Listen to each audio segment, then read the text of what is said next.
రాజమౌళి రూపొందించిన ప్రతిష్టాత్మక చిత్రం RRR థియేట్రికల్ రన్లో ఎన్నెన్నో రికార్డ్స్ని నెలకొల్పిన విషయం తెలిసిందే.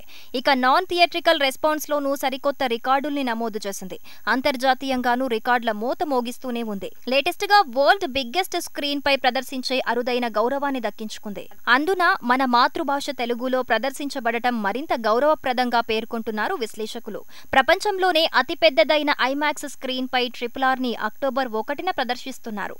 లాస్ ఏంజల్స్లోని అతిపెద్ద TLC సినిమాస్లో ఈ biggest Tollywood block buster screening కానుంది. ప్రేక్షకులతో పాటు RRR చిత్ర దర్శకుడు రాజమౌళి కూడా ఈ సినిమాని చూడబోతున్నారు. RRR తెలుగు వర్జన్ ని ఇంగ్లీష్ సబ్టైటిల్స్ లో ప్రదర్శించనుండటం ఓ విశేషం. ఇండియన్ సినిమాకి దక్కిన అరుదైన గౌరవంగా దీనిని అభివర్ణిస్తున్నారు సినీ క్రిటిక్స్. ఇప్పటికే నెట్ఫ్లిక్స్ ద్వారా, ఇతర ఓటీటీల ద్వారా RRR ప్రపంచ సినీ ప్రియుల మనసు దోచింది. అయినప్పటికీ వరల్డ్ బిగ్గెస్ట్ సిల్వర్ స్క్రీన్ పై RRRని మరోసారి చూసేందుకు అడ్వాన్స్ బుకింగ్స్ యమజోరుగా సాగాయట. రామ్గా రామ్ చరణ్ ని, భీమ్గా NTR ని ప్రపంచంలోనే అతిపెద్ద వెండితెరపై చూసేందుకు ఫ్యాన్స్ ఉవ్విళ్లూరుతున్నారని తెలుస్తోంది. RRRని భారత ప్రభుత్వం అఫీషియల్ గా ఎంట్రీగా పంపకపోయినప్పటికీ పాపులర్ కేటగిరీలో ప్రైవేట్ ఎంట్రీగా ఆస్కార్కి వెళ్తుందని చెబుతున్నారు నిపుణులు.